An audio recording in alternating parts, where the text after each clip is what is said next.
Welcome to Spectrum Sphere, your gateway to a diverse world of discovery, where curiosity meets enlightenment across the spectrum of knowledge. Today, we delve into the tumultuous tale of the French Revolution. Don't forget to like, subscribe, and hit the bell icon for weekly content filled with education, creativity, and exploration. Before the Revolution, France was a tapestry of inequality under the old regime, a structure rooted in medieval hierarchies. Society was divided into three rigid estates: the clergy, the nobility, and the common people.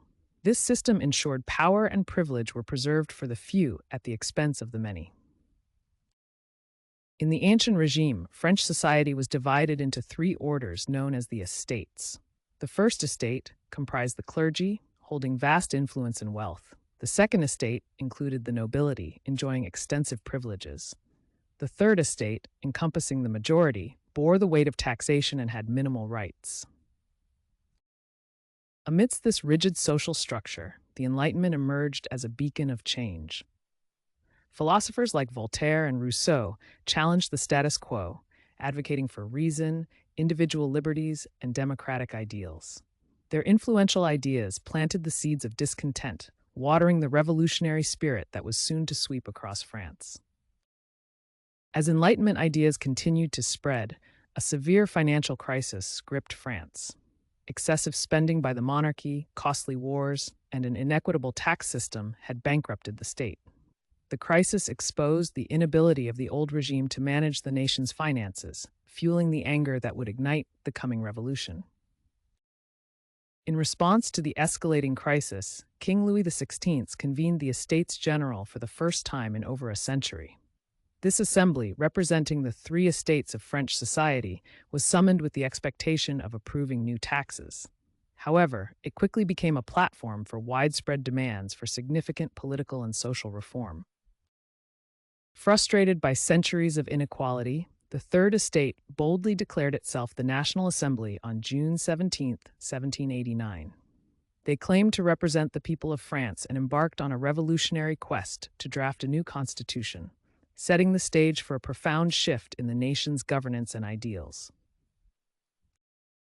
On June 20, 1789, the National Assembly was locked out of their meeting room. Undeterred, they reconvened on a nearby tennis court, where they took the historic tennis court oath, vowing not to disband until France had a new constitution, a decisive moment heralding the birth of a new political landscape. Just weeks after the tennis court oath, on July 14, 1789, an enraged mob stormed the Bastille, a fortress prison symbolizing royal authority. This assault marked the flashpoint of the French Revolution, as it not only challenged the king's power, but also galvanized the public into revolutionary fervor and action. In the summer of 1789, rumors and panic sparked what became known as the Great Fear. Across the French countryside, peasants rose up against their feudal lords, attacking manor houses and destroying legal documents binding them to servitude, a clear rebellion against centuries of oppressive feudal hierarchy. In a revolutionary act of enlightenment, the National Assembly adopted the Declaration of the Rights of Man and of the Citizen in August 1789. This document affirmed equality and liberty as natural rights and became a cornerstone for modern democracies, profoundly influencing the pursuit of justice and freedom worldwide.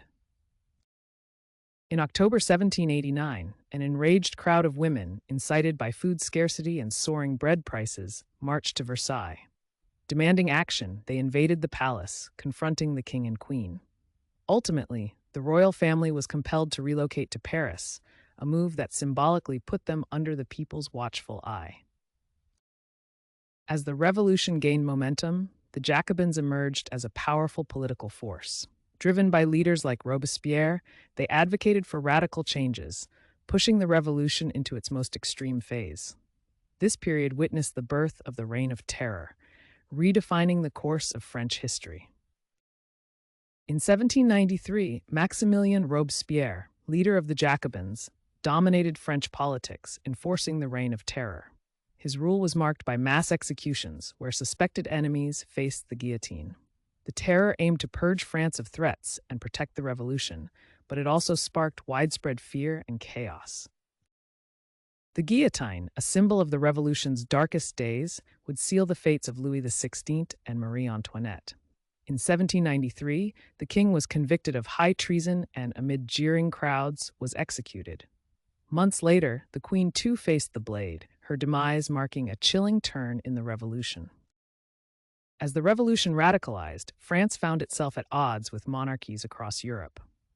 The Revolutionary Wars erupted, where initially France's ragtag armies repelled the forces of the First Coalition. Engendered by ideals of liberty and nationalism, these conflicts saw France fundamentally challenge the old European order. With terror consuming the nation, the political tide turned against Maximilien Robespierre. In the Thermidorian reaction, his own revolutionary government, fearing for their lives, orchestrated a coup. On the 9th Thermidor, Robespierre was arrested, swiftly ending his reign. This upheaval marked the beginning of a less radical phase in the revolution.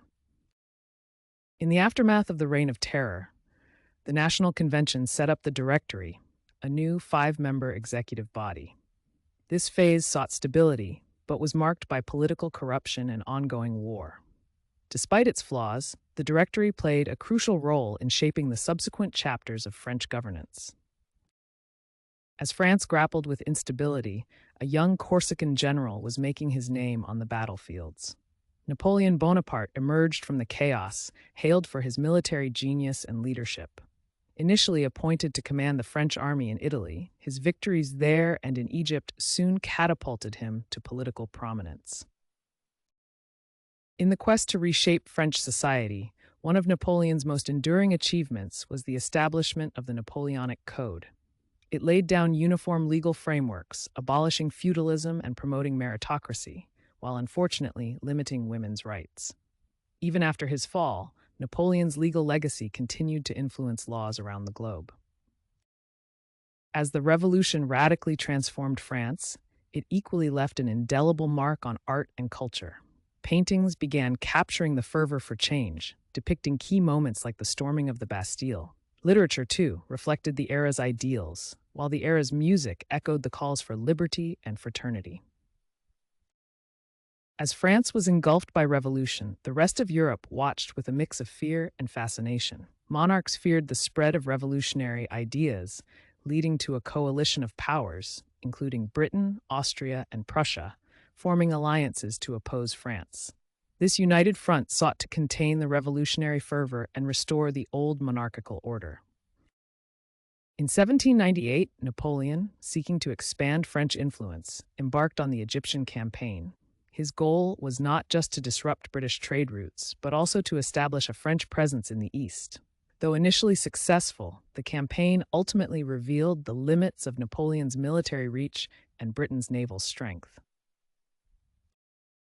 As the 18th century drew to a close, the Directory's power waned, setting the stage for a new chapter. In 1799, Napoleon led a coup d'état, toppling the Directory and establishing the consulate.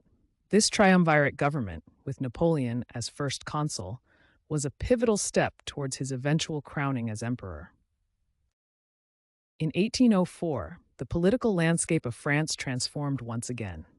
General Napoleon Bonaparte, who had risen swiftly through the military ranks, was crowned as Emperor of the French. The coronation in Notre Dame Cathedral was a lavish ceremony, symbolizing the end of Republican rule and the beginning of a new imperial era. In a bold move to weaken Britain's economy, Napoleon enacted the Continental system in 1806. This blockade aimed to halt all trade between continental Europe and Britain, seeking to destroy its commercial and industrial dominance. This economic warfare, however, had mixed results and would eventually contribute to Napoleon's downfall. As Napoleon's forces swept through Spain in 1808, they faced an unexpected challenge: guerrilla warfare. The Spanish, aided by the British under Wellington, fought with hit-and-run tactics, severely disrupting French supply lines. This relentless resistance bled French resources, undermining Napoleon's strength and significantly contributing to his eventual defeat. In 1812, Napoleon embarked on his fateful invasion of Russia, a campaign that would mark the beginning of his downfall. The Grand Army, once mighty in numbers, was decimated by the harsh Russian winter disease, and persistent attacks. As they retreated, the myth of Napoleon's invincibility was shattered, setting the stage for his eventual exile. After his exile to Elba, Napoleon astonishingly returned to France in 1815, initiating the period known as the Hundred Days. He swiftly regained control, reigniting loyalist fervor. Yet, this extraordinary resurgence would be short-lived, culminating in a final defeat at the Battle of Waterloo, ultimately sealing his fate. As the dust of conflict settled, European leaders convened at the Congress of Vienna. Their aim was vast and complex: to restore old boundaries and balance power amongst nations. This diplomatic dance, fraught with negotiations and alliances, would significantly reshape the continent, ushering in an era of relative peace in Europe. The French Revolution profoundly shaped modern ideology and political landscape. Its echoes reverberate through today's values of democracy, human rights, and secular governance. Nations worldwide drew inspiration from its ideals: liberty, equality, and fraternity, igniting revolutionary fervor and the spread of democratic principles that continue to influence us. And that brings us to the end of our journey through the turbulent times of the French Revolution. Thank you for exploring this pivotal point in history with us at Spectrum Sphere. If you enjoyed this video, please show your support by clicking the like button, subscribe, and join our community for more fascinating discoveries. Stay curious,